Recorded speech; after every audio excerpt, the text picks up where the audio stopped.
2015 was a good year for gaming. While it was nowhere near as good as 2014, it was still a good year. With some great new games that came out and some old games that I was able to play, I had a blast. This was also the year I got a PS3, so I will be counting down the 10 best games I played in 2015. Like many other lists, the game didn't have to come out last year, I just had to play it for the first time last year. Also, one per franchise. Anyway, let's start this list.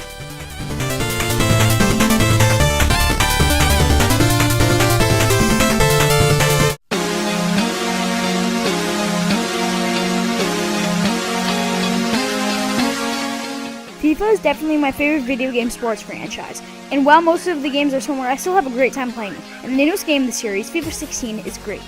This game is very similar to the other games in the series. There are regular matches, online stuff, FIFA Ultimate Team, and more. But there are a few new things they added to this game to make new players like myself and older players welcome. For one, with FIFA Trainer, you are able to improve your skill or challenge yourself to a higher level. Also, there is a new way to play Ultimate Team. With Foot Draft, you can draft your own team so you can start off with more skilled players in the positions you want them in. I love doing this. And for the first time in FIFA, you can play on the women's team. This makes the game more diverse, which I like.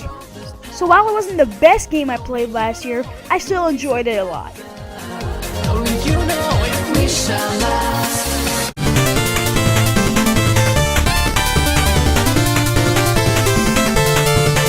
Yoshi games are almost always great, and for the Yoshi platformer on the Wii U, we have Yoshi's Woolly World. In this game, Kamek turns most of the Yoshis into yarn things, and it's up to you to save them all. Since the whole game revolves around yarn, it changes the way you play the game. For one, you can whip out yarn and make yarn balls. You can also throw the yarn balls to make platforms. The level design is amazing for this game's gimmick. Also, the presentation for this game is great. The graphics are very good, and the music is the classic fun Yoshi style. And the co-op is really fun to do with friends. Also, while the amiibo sport isn't the best, it's still pretty good. By tapping an amiibo, you can play as Yoshi in a costume of that character. So if you tapped a Mario amiibo on it, you could play as Yarn Yoshi Mario. This is a great platformer, one of my favorite Yoshi games, and I recommend it for anyone who has a Wii U and enjoys these games.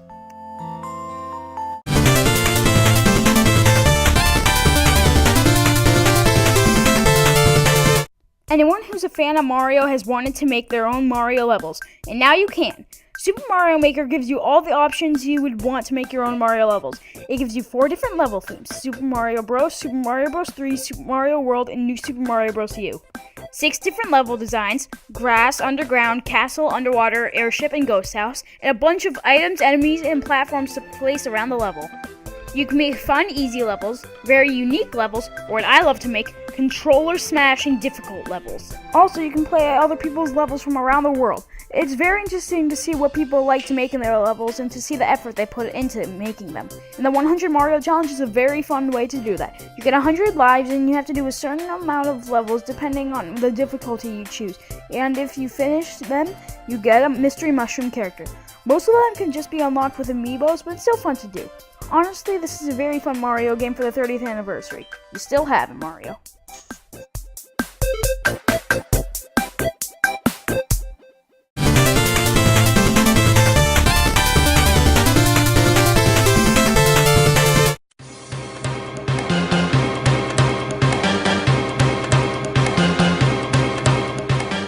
Ever since this game came out in 2011, I've been waiting for it. It was the main reason I got a PS3, and now that I have it, I can say that Sonic Generations is freaking amazing.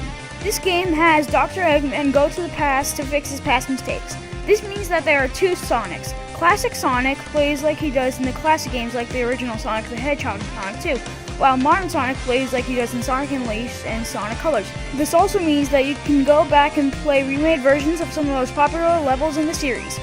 From Green Hill Zone to City Escape, to Rooftop Run, to Chemical Planet, and even Planet Wisp, every level is amazing. Even Crisis City from Sonic 06 is fun in this game. And with all these classic levels, you get awesome remixes of some of the best songs in the series. My personal favorites are Rooftop Run, City Escape, the modern version of Chemical Plant, and Crisis City Classic, which you are all listening to right now.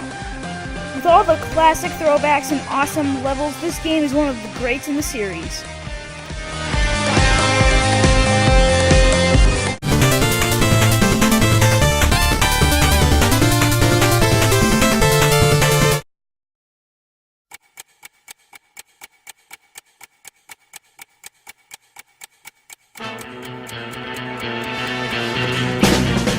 I freaking love this game. While I'm not a big fan of shooters, this is one of them that I love. While I did play a little bit of it near the end of 2014, I only really got into the game last year, so I'm not counting this as cheating. This game takes the regular FPS style and goes crazy with it. There are 9 different classes and each one is unique and very fun to play with. From the soldiers' rocket jumps to the spies' deadly backstab. And each of them have their own crazy and hilarious personality which makes them stand out. From Scout's ego to Heavy calling everyone babies. You'll find out what my favorite class is in another list. But while each class is great, if you try to play the game without your team, you will be dead. When you play this game, you really have to play as a team, which makes this game unique to me. With most other FPS games, you can dominate the game just by yourself, but not here. I love it for that. There are also so many weapons, hats, and game modes to make your own time playing this game fun for what you like. And it's free! Download this game right now. You'll love it.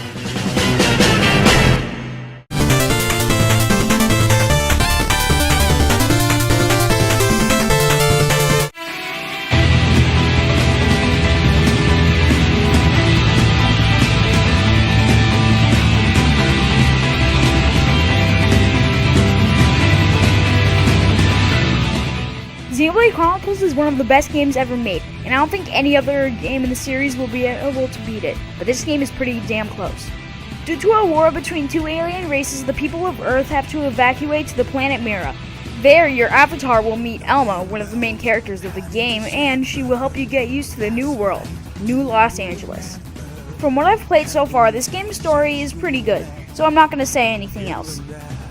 This game plays a lot like the original game, but there are a few new additions. The battle system is a lot like the original game, but with no visions, party gauge, and talent arts. Instead, you have Soul Voice to help out party members, Tension Arts to use certain arts, and Overdrive. Also, this game's world is much, much larger than the original Xenoblades. And that world was freaking huge. And there are many things that make it easier to explore. For one, now you can run to go much faster. And if you jump while running, you'll go really far. And you can now travel the world in your own mech. And you can battle in it too. It's freaking amazing. And the music. Just listen. Show us light from now. Show us light for where we can go. And forget with no guide and light. You know where is the goal. If you enjoyed the first Xenoblade or enjoy RPGs in general, you should definitely give this game a spin.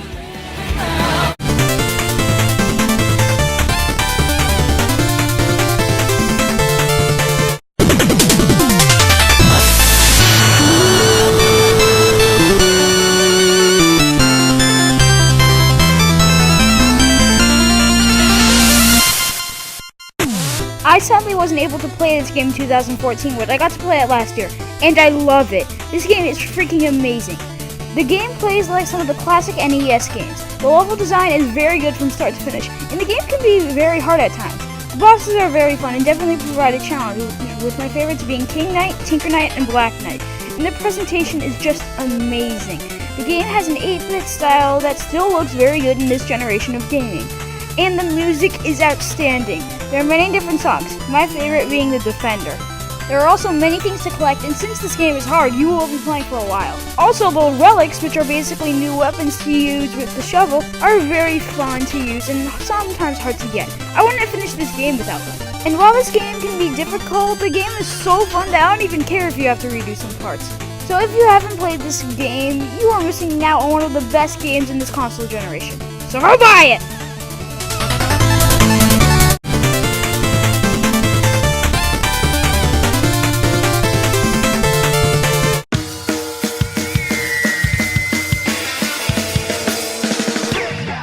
Splatoon is a 4-on-4 online shooter, but what makes this game unique is that instead of using guns, you're a kid that shoots ink, and you can turn into a squid to travel in the ink.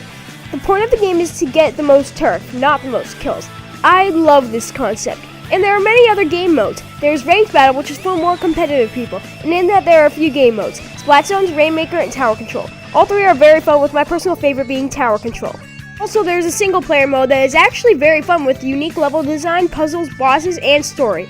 And there is so much customization. You're able to choose what gender your Inkling is, the clothes they wear, what they look like, and most importantly, what weapon they use. There are many different weapons and they are all awesome. There are Splat Shot, Splat Chargers, Rollers, Inklush, the Splatling Gun, and the Slosher. Every single one is very fun and different from one another. There are a ton of other things in this game, but if I went over them, that would take forever. You'll be able to see in my Let's Play starting in a few months. But back to the countdown.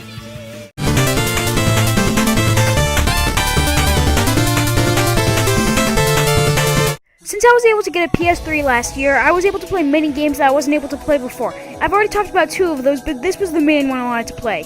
Kingdom Hearts 2 Final Mix. After being asleep for a year, Sora wakes up with his memory back, and now he has to defeat a group of nobodies known as Organization 13 and their leader, Xemnas. Like most action RPGs, the combat is awesome, and they added a lot more things to make this game more unique. For one, this game has a lot more aerial combos and attacks, which makes it more fun and flashy. Also, the drives allow Sora to turn into a bunch of forms. Each one of them are fun and unique. And since I'm a huge Disney fan, I love being able to go to all the worlds and meet all the characters from the movies. And while there were some old worlds that got expanded, the new worlds are amazing. There's the Beast Castle from Beauty and the Beast, Pride Lands from Lion King, the Land of Dragons from Mulan, Space Paranoids from Tron, and Port Royal from Pirates of the Caribbean. Each one is very fun and I love to play them. Except for Atlantica. Fucking music. And speaking of music, the music is amazing, with some great renditions of classic Disney themes and stellar new songs. Some of those great new songs include Dearly Beloved, Roxas, Sora, Organization 13, and my favorite, Sanctuary. And the graphics are just as good. I still can't believe that this opening cutscene was on the PS2. Before I played this game, Kingdom Hearts was just a franchise I enjoyed very much. Now Kingdom Hearts is one of the best video game franchises ever to me. If I redid my list of top 20 video game franchises, this game alone will put Kingdom Hearts very high. But if a great game like Kingdom Hearts 2 isn't number 1, then what is?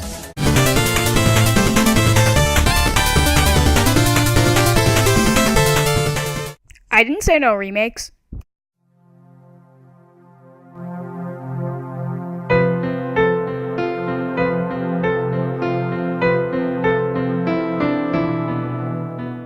The Zelda series has been a gem in my heart ever since I played Ocarina of Time for the first time. The grand adventure that you have, the characters you meet, the world you travel, it's all wonderful. And when I played the original Majora's Mask for the first time, I loved it. But I left Majora's Mask 3D for the same reasons, and more. This game follows Link after he falls into the world of Termina. There, a Skull Kid turns him into a Deku. As a Deku, he meets a scary motherfucker, the Happy Mask Salesman, who says that he can turn him back into a normal person if he gets the Skull Kid's mask. The mask turns out to be Majora, an ancient evil that has no emotion and only does evil. And you have to do it in 3 days because otherwise the moon will fall and destroy Termina. After going back in time to stop Skull Kid, you get the main gimmick of the game, the masks. Each mask has its own purpose and are very fun to get, and that's one of the reasons I love this game. Another reason is because of the side quests. They aren't just fun mini-games to do when you're bored, they make the experience. If you just play the game doing the dungeons and the bosses and nothing else, you aren't really playing the full experience. The side quests give you time to experience with the characters in this crazy world. You truly become part of their world when doing them, and they are all so much fun. And the dungeons and bosses are very fun too, even though they're normal ones you'd expect in a Zelda game. And even though all the things I've mentioned so far are also in the original, one of the things that they changed to this game makes it 10 times better. It's portable. Being able to bring this amazing game anywhere you want with all the improvements you would ever want, it makes it amazing. And it makes it the best game I played in 2015. I'm Super Bro, and I can't wait for the rest of 2016. It's gonna be a great year, everyone.